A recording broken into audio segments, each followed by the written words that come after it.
Hello friends, विवेक sir lecture में आपका स्वागत है। आज हम महाराष्ट्र बोर्ड के 12th स्टैंडर्ड मैथमेटिक्स पार्ट 1 का चैप्टर नंबर 1 के बारे में बात करेंगे। चैप्टर नंबर 1 सीखेंगे, चैप्टर नंबर पढ़ेंगे। चैप्टर नंबर 1 में है क्या, यानी ये जो चैप्टर दिया गया है मैथमेटिकल लॉजिक ही है क्या। ओके, तो हम स्टार्ट करते हैं इसके नॉलेज ऑफ मैथमेटिकल लॉजिक। जिसे हम चीजें बोलते हैं, कुछ चीजें लॉजिकल होनी चाहिए, कुछ किसी भी चीज का रीजन होना चाहिए, उसी के अकॉर्डिंग ये चैप्टर पढ़ेंगे। यानी यहाँ पे भी चीजें लॉजिकली चीजें हम सॉल्व करेंगे। यानी मैथमेटिक्स जो न्यूमेरिकल्स दिया गया है उसे हम क्या करेंगे, लॉजिकली सॉल्व करेंगे। लॉजिकली सॉल्व करने का मतलब क्या, उसको प्रूव करने का हमारे पास लॉजिक होगा, उसका आंसर लाने का हमारे पास लॉजिक होगा। तो सबसे पहले इसको हम और भी कुछ थोड़ा सा इसके बारे में जान लेते हैं कि मैथमेटिकल लॉजिक को और भी क्या क्या चीजें बोलते हैं। मैथमेटिकल लॉजिक को हम मैथमेटिकल रीजनिंग भी बोलते हैं। क्या बोलते हैं फ्रेंड्स? मैथमेटिकल रीजनिंग भी बोलते हैं। ठीक, यानी ये जो हमारा टर्म है मैथमेटिकल लॉजिक, इसको हम मैथमेटिकल रीजनिंग भी बोलते हैं। ठीक, अब रीजनिंग मींस किसी भी चीज का रीजन, क्या रीजन है उसी के अकॉर्डिंग में से सॉल्व करना है। चैप्टर काफी सिंपल है, बहुत ही सिंपल चैप्टर है ये। जो 12th स्टैंडर्ड में मैथमेटिक्स पार्ट 1 में दिया गया चैप्टर मैथमेटिकल लॉजिक है, ये बहुत ही सिंपल चैप्टर है। इसके कुछ कॉन्सेप्ट है जो हमें प्रिपेयर करने हैं, कुछ कॉन्सेप्ट को हमें सीखना है, उन कॉन्सेप्ट के अकॉर्डिंग ही चीजें हमें क्लियर करके लेना है। चैप्टर में सिंपल टर्म्स दिए गए हैं, कुछ ग्रामेटिकल चीजें भी दी गई हैं। ग्रामेटिकल जैसे आप ग्रामर को जानते हैं, उन्हीं के अकॉर्डिंग कुछ चीजें दी गई, उसे हम डिस्कस कर लेते हैं। लेकिन उसके पहले हम कुछ जान लेते हैं इसके बारे में कि जो मैथमेटिकल लॉजिक है एक्चुअल में ये मैथ में कैसे आया। सबसे पहले फ्रेंड्स हम बात कर लेते हैं कि मैथमेटिक्स हमारे लिए इंपॉर्टेंट क्यों है। देखो, मैथमेटिक्स जिस तरीके से एक्सरसाइज करने पर हमारा बॉडी वर्कआउट करता है, हमारा बॉडी हेल्दी रहता है, उसी तरीके से मैथमेटिक्स को सॉल्व करने के बाद हमारा जो माइंड होता है ये हेल्दी होता है, माइंड हमारा शार्प होता है। इसका हम कोई भी चीज का, कोई भी प्रॉब्लम आ रहा है उसका सॉल्यूशन बहुत आसानी से ढूंढ सकते हैं, बहुत आसान, हमारा माइंड बहुत फास्ट काम करेगा उन सब मैटर्स में। इसलिए मैथमेटिक्स में काफी इंपॉर्टेंट होता है हमारे लिए। और मैथमेटिक्स में ये जो मैथमेटिकल लॉजिक दिया गया है, इससे क्या करेंगे, हमने चीजों को हम लॉजिकली एक्सपेंड करेंगे, लॉजिकली चीजें सीखेंगे। तो सबसे पहले हम जान लेते हैं ये जो हमारा मैथमेटिकल लॉजिक है ये कहां से प्रोड्यूस हुआ है, कहां से आया है, क्या क्या चीजें इसमें बताई गई हैं, क्या क्या चीजें हैं। ओके, तो ये सबसे पहले ये जो मैथमेटिकल लॉजिक, इसका थोड़ा सा हिस्ट्री पढ़ लेते हैं। इसमें क्या है, the word logic is derived from Greek word logos. कहां से लिया गया है?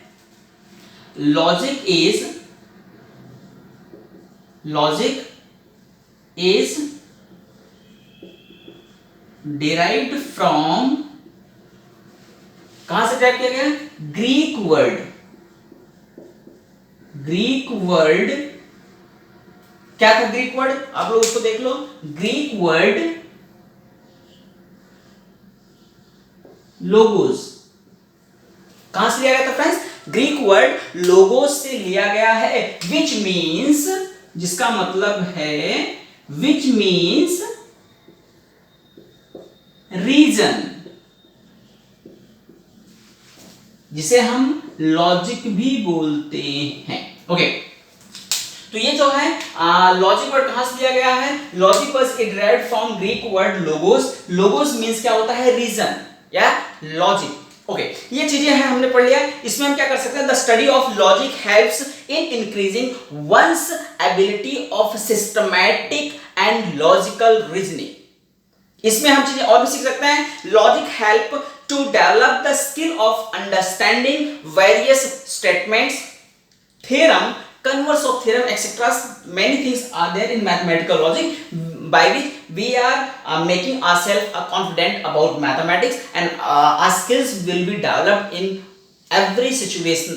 ओके, सो मैथमेटिकल लॉजिक जो है हमें क्या करना है, हमारे माइंड को एक्सप्रेस करने के लिए, माइंड को साफ करने के लिए, माइंड को लॉजिकल चीजें बताने के लिए ये मैथमेटिकल लॉजिक चैप्टर हमें दिया गया है। चैप्टर बहुत सिंपल है, इसको हम कुछ चीजें कर लेते हैं, लेकिन उसको करने से पहले इसको हम एप्लीकेशन जान लेते हैं कि जो मैथमेटिकल लॉजिक है इसका एप्लीकेशन क्या है। जैसे आपको पता है आज के जमाने में आर्टिफिशियल इंटेलिजेंस काफी ज्यादा तेजी से चल रहा है, यानी रोबोटिक्स वगैरह काफी तेजी से चल रहा है। आर्टिफिशियल इंटेलिजेंस में भी हमें मैथमेटिकल लॉजिक का जरूरत पड़ता है। कंप्यूटर एप्लीकेशन हम बना रहे हैं तो वहां पे भी हमें मैथमेटिकल लॉजिक का जरूरत पड़ता है, लॉजिकली उसको हम सॉल्व करते हैं। ठीक, तो ये कुछ चीजें हैं, कुछ एप्लीकेशन इसके हैं जहां पे मैथमेटिकल लॉजिक का यूज होने वाला है। मैथमेटिक्स लॉजिक का जो ये हम कहां एप्लीकेशन के टर्म्स में यूज करें, सारी चीज उसमें दिया गया है, तो उसको हम देखते रहेंगे। पहले हम चैप्टर स्टार्ट करते हैं। चैप्टर में जो सबसे पहला टॉपिक हमें सीखना है वो टॉपिक है सेंटेंस। आप देख लो, सेंटेंस।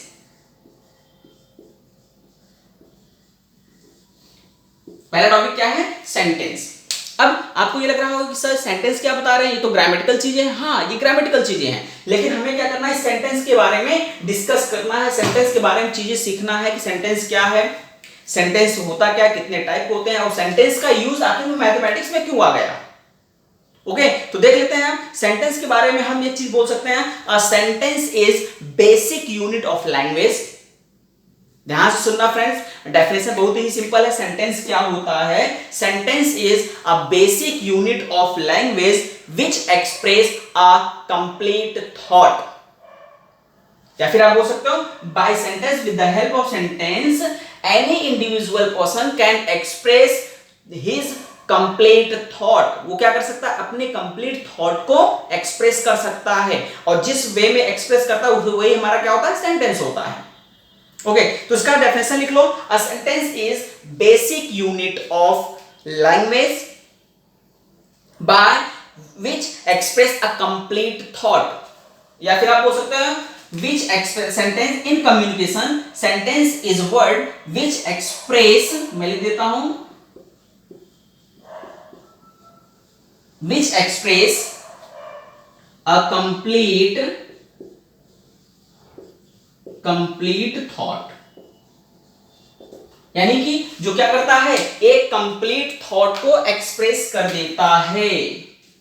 यानी कम्युनिकेशन, दो लोगों के बीच में अगर कम्युनिकेशन हो रहा है तो क्या होता है? सेंटेंस में तो कम्युनिकेशन होता है। जैसे मैं आपको लेक्चर बता रहा हूं, मैं आपको मैथमेटिकल लॉजिक सिखा रहा हूं, तो मैं क्या कर रहा हूं, अपने वर्ड्स को आप तक पहुंचा तो रहा हूं, किसके फॉर्म में? सेंटेंस के फॉर्म में, तो मैं आपके तक पहुंचा पा रहा हूं। तो वही होता है हमारा क्या? सेंटेंस, यानी जिसमें दो लोग आपस में बात करते हैं। ठीक, सेंटेंस, आई थिंक सेंटेंस आपको समझ में आ गया वो सेंटेंस क्या होता है। अब हम बात कर लेते हैं टाइप ऑफ सेंटेंस की। बात इसका कर लेते हैं, टाइप ऑफ सेंटेंस। देखो, type of sentence, according to the condition of communication, sentence are classified into 4 types. जो आपके बुक में यहां पे दिया गया है, इसमें क्या दिया है? 4 टाइप के सेंटेंस हमें पढ़ने हैं, जिसमें सबसे पहला है हमारा, फर्स्ट पॉइंट इज, पहला दिया हुआ है हमारा असर्टिव सेंटेंस। असर्टिव, और असर्टिव को भी बोलते हैं डिक्लेरेटिव सेंटेंस। डिक्लेरेटिव सेंटेंस पहला कौन सा है हमारा? असर्टिव और डिक्लेरेटिव सेंटेंस। जैसा कि आप देख रहे हो, हम डिक्लेरेटिव सेंटेंस आ रहे हैं, यानी कि इस टाइप के सेंटेंस हम क्या करेंगे? कुछ चीजों को डिक्लेयर करेंगे। जैसे this is a marker, this is a white board.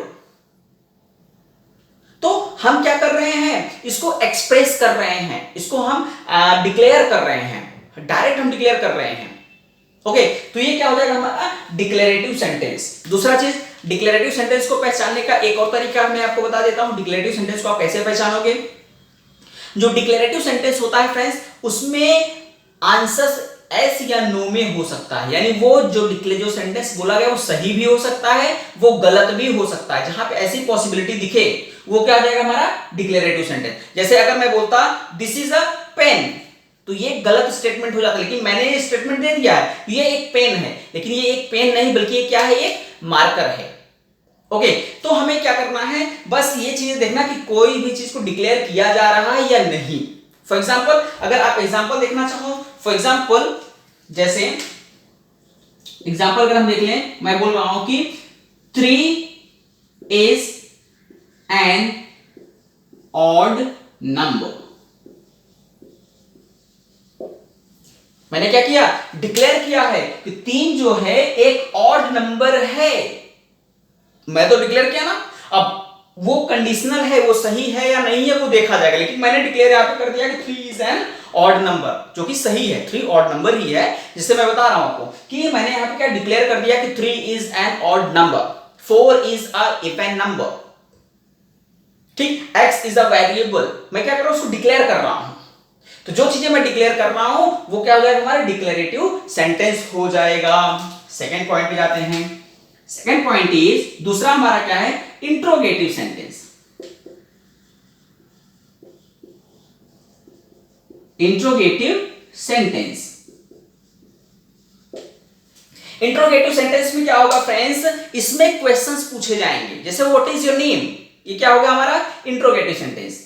Where are you playing cricket, तुम क्रिकेट कहां खेल रहे हो, मैं क्या करूं, क्वेश्चन पूछ रहा हूं, अगर मैं क्वेश्चन पूछ रहा हूं तो क्या हो जाएगा, वो इंट्रोगेटिव सेंटेंस हो जाएगा।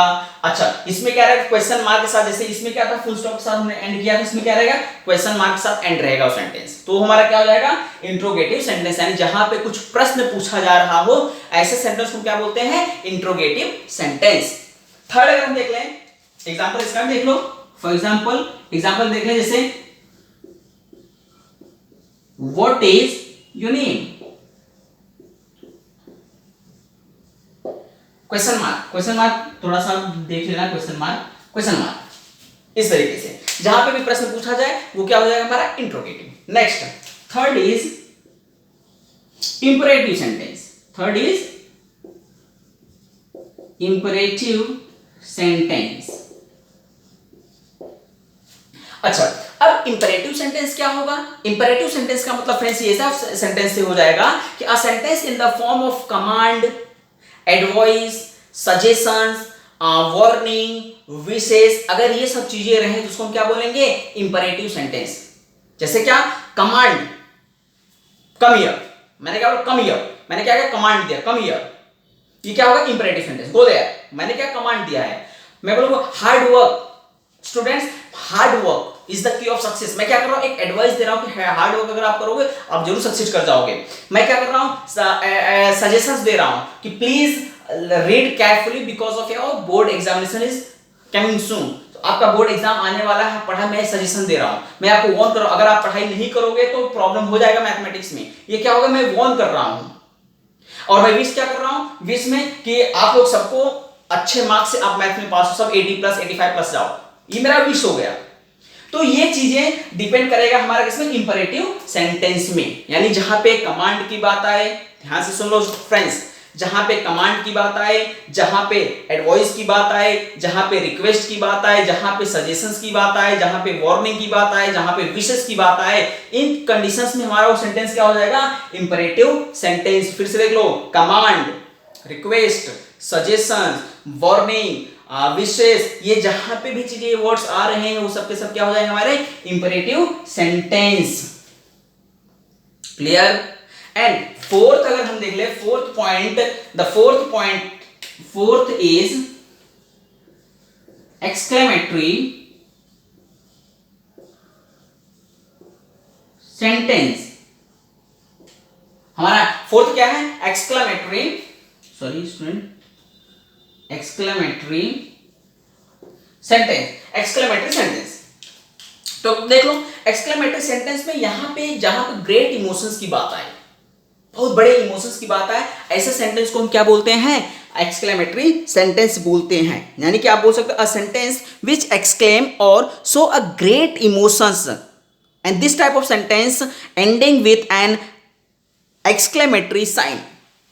आपने एक्सक्लेमेटरी साइन पढ़ा होगा, एक्सक्लेमेटरी साइन किसे बोलते हैं वो आप अच्छी तरह से जानते हो। एक्सक्लेमेटरी साइन मतलब जो लास्ट में कुछ ऐसे करके लिखा रहता है, जैसे oh God, oh my God, oh shit, अब हम ऐसे बोलते हैं, उसके सामने क्या है, एक साइन लगा रहता है, उसी को क्या बोलते हैं, एक्सक्लेमेटरी साइन बोलते हैं। ठीक, तो ऐसे हमारा क्या हो जाएगा, एक्सक्लेमेटरी सेंटेंस हो जाएगा, यानी जहां पे ग्रेट इमोशंस की बात की जाएगी वहां पे क्या हो जाएगा, हमारा एक्सक्लेमेटरी सेंटेंस हो जाएगा।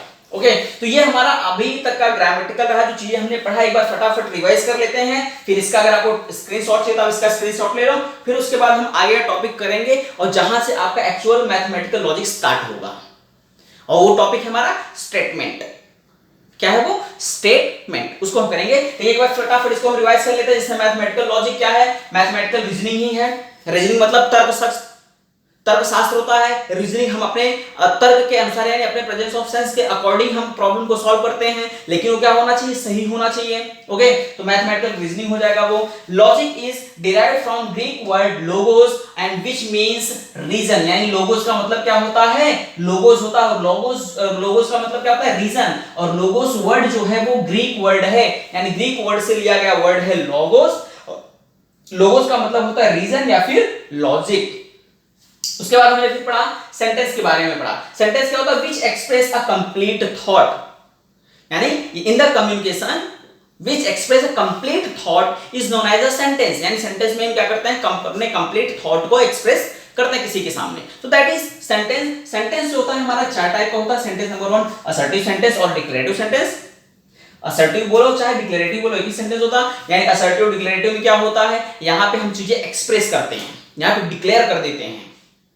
Okay, second one is interrogative sentence. Interrogative sentence में क्या करते हैं? हम यहां पे क्वेश्चंस को पूछते हैं। हमने क्या करते हैं? क्वेश्चंस को पूछते हैं।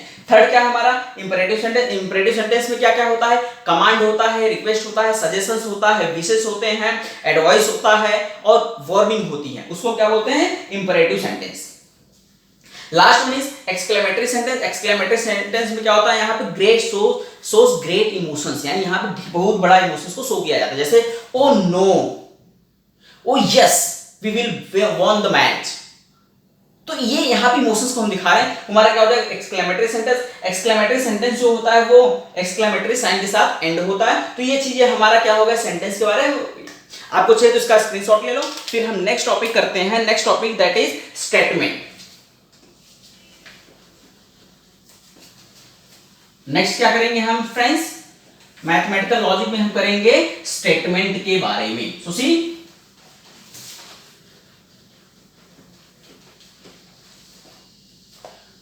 Next topic is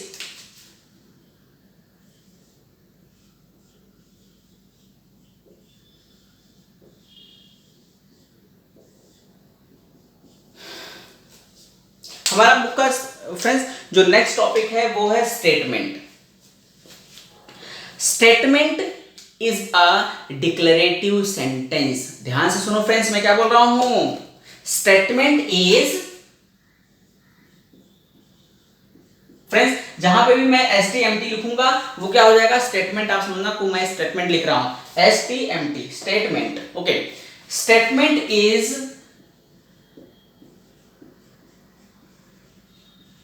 declarative sentence. मैंने आपको बता दिया फ्रेंड्स, इसे आप ध्यान रखना। स्टेटमेंट क्या होता है? डिक्लेरेटिव सेंटेंस होता है विच में बी ट्रू और फॉल्स, जो सही भी हो सकता है और गलत भी हो सकता है। इसको भी आगे लिख लो, विच में बी, आगे लिख लो, विच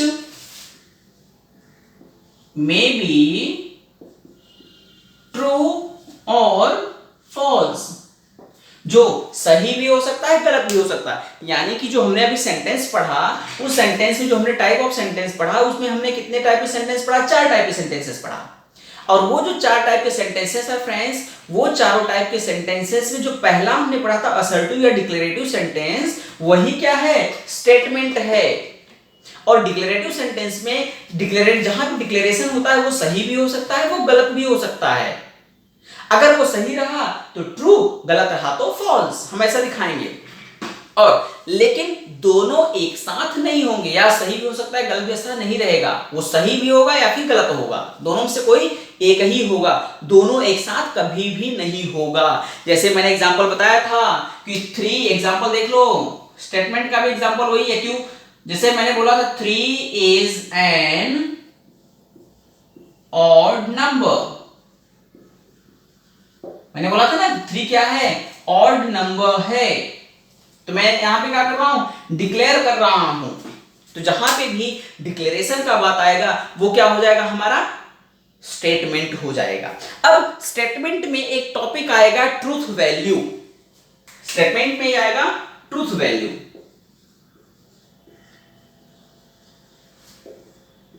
ट्रूथ वैल्यू। अब आपके दिमाग में है ट्रूथ वैल्यू क्या?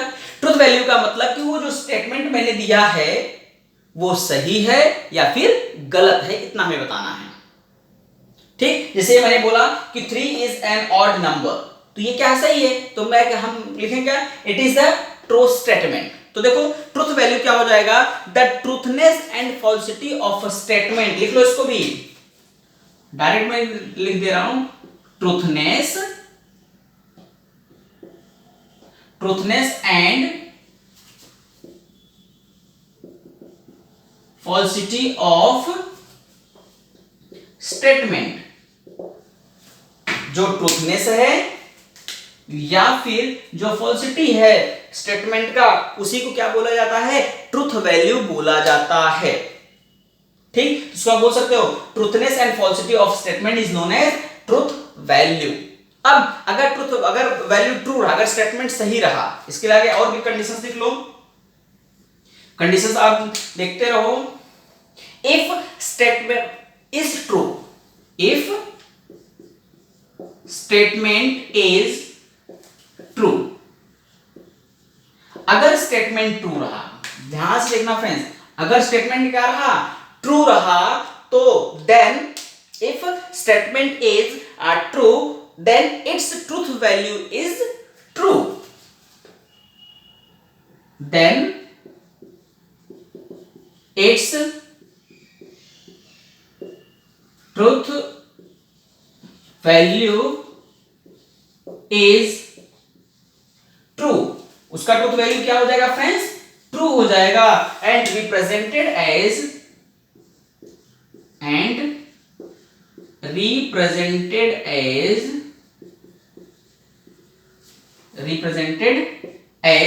कैपिटल टी, उसे हम कैपिटल टी से रिप्रेजेंट करते हैं, और 1 या फिर 1, उसको किससे रिप्रेजेंट करेंगे, टी से या फिर 1 से। और सेकंड जो हमारा रहेगा friends, if a statement is false, अगर स्टेटमेंट हमारा गलत रहा, then its truth value is false, उसका ट्रूथ वैल्यू क्या हो जाएगा, फॉल्स हो जाएगा, एंड रिप्रेजेंटेड एज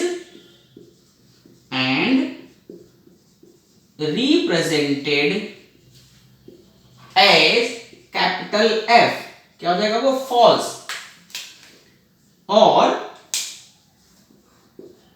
0, ये क्या है फ्रेंड्स, 0, और मत समझना 0। अच्छा, ये जो 1 और 0 में लिख रहा हूं फ्रेंड्स, ये क्या होता है, कंप्यूटर के लैंग्वेज में 1 और 0 ही वर्क करता है, यानी जो हमारा कंप्यूटर होता है वो बाइनरी नंबर सिस्टम में कोडिंग करता है। तो बाइनरी नंबर सिस्टम क्या होता है, ये हमारा 0 और 1, यानी इसमें सिर्फ 2 ही नंबर होते हैं, एक तो 0 और एक 1, 0 for false and 1 for true. हमारा जो कंप्यूटर है फ्रेंड्स, ये सिर्फ ट्रू और फॉल्स पे ही वर्क करता है, कि वो क्या वो स्टेटमेंट सही है, क्या वो स्टेटमेंट गलत है, बस इतने पे ही वर्क करता है। इसको आप कर लो, इसको लिखो। उसके बाद फिर हम बात करते हैं, एक अगला टॉपिक है हमारा open sentence. Then what is open sentence, हम ये करने वाले हैं। ओके, सो सी, इसके बाद हमारा टॉपिक आता है थर्ड टॉपिक, ये स्टेटमेंट में ये हमारा होगा। Now next is open sentence. Next topic is open sentence. अच्छा, ओपन सेंटेंस क्या होता है? An open sentence is a sentence whose truth can vary according to the condition, यानी अगर कंडीशन चेंज हो जाए तो उसका वैल्यू चेंज हो जाएगा। इट इज अ स्टेटमेंट, इसे लिख लो, इट इज अ सेंटेंस, ऐसे इसका डेफिनेशन में लिख देता हूं, it is a sentence whose truth value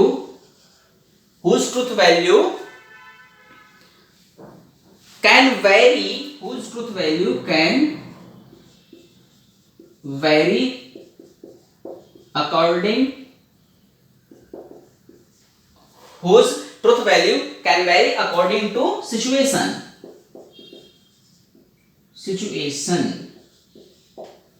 situation के हिसाब से जिसका ट्रुथ वैल्यू वेरी कर जाए, ऐसे सेंटेंस को हम क्या बोलेंगे, ओपन सेंटेंस। और ध्यान से देखना फ्रेंड्स, मैं एक चीज बोल रहा हूं उसे आप लिख लो, open sentence is not considered as a statement. ये स्टेटमेंट कंसीडर नहीं किया जाता है। जैसे अगर कोई चीज आ जाए, जैसे सपोज करो for example x plus 5 equals to suppose करो 20 आ गया। एक स्टेटमेंट मैंने दे दिया x प्लस 5 इक्वल्स टू 20, ये तो मैंने स्टेटमेंट दिया है ना, x प्लस 5 मैंने डिक्लेयर कर दिया है कि x में 5 जब ऐड करेंगे तो 20 आएगा। अब ये 20 कब आएगा, जब हम x इक्वल्स टू 15 रखेंगे। ये ट्रू कब रहेगा, when x equals to 15 it is true, it is true. और x does not equals to 15 it is false. यानी कि क्या हो गया, गलत हो गया। यानी ये क्या कर रहा है, कंडीशन के अकॉर्डिंग ये स्टेटमेंट हमारा वेरी कर रहा है। यानी ये ऐसा सेंटेंस है जो कंडीशन के अकॉर्डिंग वेरी कर जा रहा है। जैसे अगर हम 15 के अलावा कोई दूसरा नंबर रखेंगे तो 20 कभी नहीं आएगा ना। तो ये वेरी करता है हमारा according to condition, hence open sentence is not considered as a statement. हम ओपन सेंटेंस को कभी भी स्टेटमेंट नहीं मानेंगे। ये चीज आप ध्यान में रखना ओपन सेंटेंस के लिए, कि ओपन सेंटेंस को हम कभी भी स्टेटमेंट नहीं मानेंगे। ओपन सेंटेंस क्या होता है, जो कंडीशन के अकॉर्डिंग चेंज हो जाता है। It is a sentence whose truth value can vary according to situation और कंडीशंस। जो सिचुएशन या कंडीशन के अकॉर्डिंग वेरी कर जाता है, वैसे वैल्यू को क्या बोलते हैं, ओपन सेंटेंस बोलते हैं। अगला टॉपिक है फ्रेंड्स, काफी इंपॉर्टेंट टॉपिक है, अब जान लो। स्टेटमेंट आप समझ गए होंगे, जो भी डिक्लेरेटिव सेंटेंस होता है, एक बार इसको भी रिकॉल कर लेते हैं, हम फटाफट देख लेते हैं। स्टेटमेंट क्या होता है, statement is a declarative sentence which may be true और फॉल्स, जो सही भी हो सकता है और गलत भी हो सकता है। Example, 3 is an odd number. ये मैंने क्या किया है, डिक्लेयर कर दिया 3 क्या है, एक ऑड नंबर है। उसके बाद हमने पढ़ा ट्रुथ वैल्यू। ट्रुथ वैल्यू क्या होता है, truthness and falsity of a statement is known as truth value of that statement. उस स्टेटमेंट का क्या माना जाता है, ट्रुथ वैल्यू माना जाता है। जैसे अगर स्टेटमेंट ट्रू है, if statement is true then its truth value is true and represented as capital T or 1, and if statement is false then its truth value is false and represented as F और 0। अच्छा, confusion यहां पे मत होना friends कि मैं दोनों जगह ट्रुथ वैल्यू क्यों लिख रहा हूं। अरे भाई, वो सही है तो भी उसका ट्रुथ वैल्यू सही है, अगर वो गलत है तो भी उसका ट्रुथ वैल्यू क्या रहेगा, गलत ही रहेगा ना। तो इसलिए ट्रुथ वैल्यू दोनों, इस पे कंफ्यूज नहीं होना कि दोनों जगह में ट्रुथ वैल्यू क्यों, ये फॉल्स वैल्यू में बोलना चाहिए। फॉल्स वैल्यू नहीं है, वो ट्रुथ वैल्यू ही है। उसका सच्चाई क्या है कि वो गलत है, उसका सच्चाई क्या है कि वो सही है। ठीक, उसके बाद हमने नेक्स्ट पढ़ा, हमने क्या, ओपन सेंटेंस पढ़ा। ओपन सेंटेंस क्या होता है, it is a sentence whose truth value can vary according to situation. जो सिचुएशन के अकॉर्डिंग उसका ट्रुथ वैल्यू अगर वेरी कर जाए तो वैसे सेंटेंस को क्या बोलते हैं, ओपन सेंटेंस। अच्छा, एग्जांपल मैंने बताया था x प्लस 5 इक्वल्स टू 20। अब x का वैल्यू अगर 15 रखेंगे तभी ये 20 आएगा, अदरवाइज वैल्यूज पे कभी भी नहीं आने वाला है। ठीक, तो ये चीजें था। अगला हम जो करने जा रहे हैं उसको भी ध्यान से आप देख लो, स्टेटमेंट का ही वो टॉपिक है, वैसे बुक में नहीं दिया है लेकिन आप जानते रहोगे तो काफी बेटर रहेगा कि जब हम लॉजिकल कनेक्टिव्स और दूसरी चीजें पढ़ेंगे तो आपको काफी ज्यादा हेल्पफुल उसमें मिलेगा, आप जान लो। अच्छा, अभी तक जो लेक्चर चल रहा है आपको ऐसा लग रहा होगा ये सब ग्रामेटिकल चीजें कहां से चल रहा है, ये सब थ्योरेटिकल चल रहा है। अभी तक मैथ्स में ऐसा नहीं पढ़ा था। मैथ्स में हमने क्या सिर्फ न्यूमेरिकल्स को सॉल्व किया था, ये सब क्या चीजें सर पढ़ा रहे हैं। एक्चुअल में इसका नॉलेज आपको होना जरूरी है, इसलिए ये सब चीजें हम पढ़ा रहे हैं, पढ़ रहे हैं। Okay, next topic is statement. मैं देख लो, स्टेटमेंट को मैं दो टाइप में डिवाइड कर सकता हूं, यानी स्टेटमेंट को हम दो टर्म्स में डिवाइड कर सकते हैं। पहला हमारा है सिंपल स्टेटमेंट। पहला क्या है फ्रेंड्स, सिंपल स्टेटमेंट, और दूसरा है हमारा कंपाउंड स्टेटमेंट।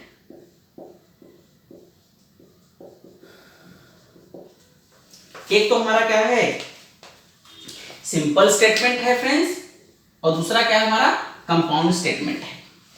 अब सिंपल स्टेटमेंट क्या है कि अ statement which can not be split into two or more simple statement. To or more statement, यानी जिसको हम दो या दो से अधिक स्टेटमेंट में डिवाइड नहीं कर सकते, ऐसे स्टेटमेंट को हम क्या बोलेंगे? Simple statement. तो इसको लिख लो, a statement which can not be split into two or more statements. Simple है, विच मैं लिख देता हूं, आप लिख लेना, विच can not split into two or more statements, जिसको हम दो या दो से अधिक स्टेटमेंट पे स्प्लिट नहीं कर सकते। फॉर एग्जांपल देख लो इसका, जैसे मैं बोल रहा हूं 3 इज एन ऑड नंबर, मैंने क्या बोल दिया? 3 एक ऑड नंबर है, एक स्टेटमेंट मैंने ये दिया।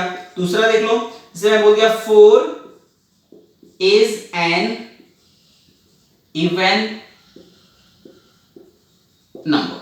तो मैंने क्या कर दिया, यहां पे मैं स्टेटमेंट दे रहा हूं इसको, अब इसको दो या दो से अधिक वर्ड आप स्टेटमेंट में डिवाइड नहीं कर सकते हो। ओके, तो ऐसे स्टेटमेंट क्या बोलेंगे हम? Simple statement.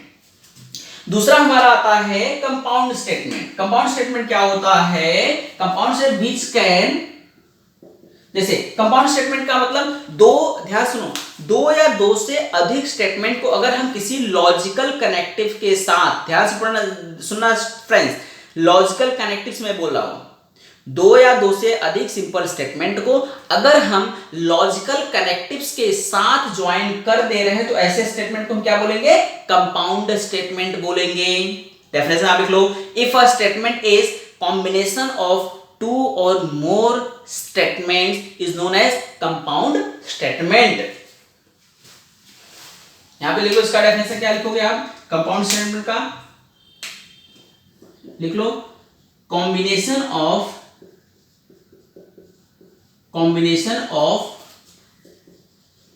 टू और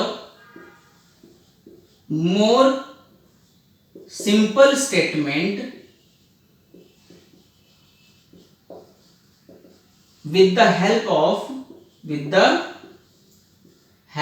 of फ्रेंड्स, इस वर्ड को ध्यान रखना, लॉजिकल कनेक्टिव्स।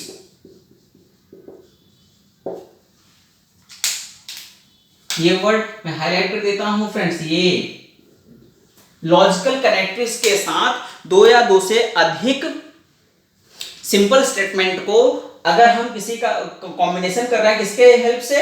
लॉजिकल कनेक्टिव्स के हेल्प से, तो ऐसे स्टेटमेंट को हम बोलेंगे कंपाउंड स्टेटमेंट। जैसे एग्जांपल, जैसे ये मैंने एग्जांपल दिया था दोनों, अब दो स्टेटमेंट यहां पे हैं, 3 is an odd number, 4 is an even number.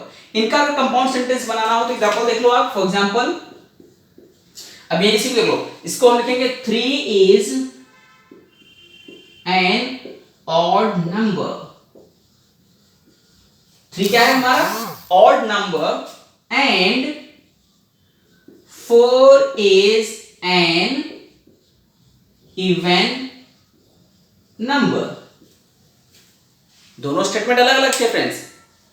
3 is an odd number, 4 is an even number. अब इन दोनों को हमने क्या किया?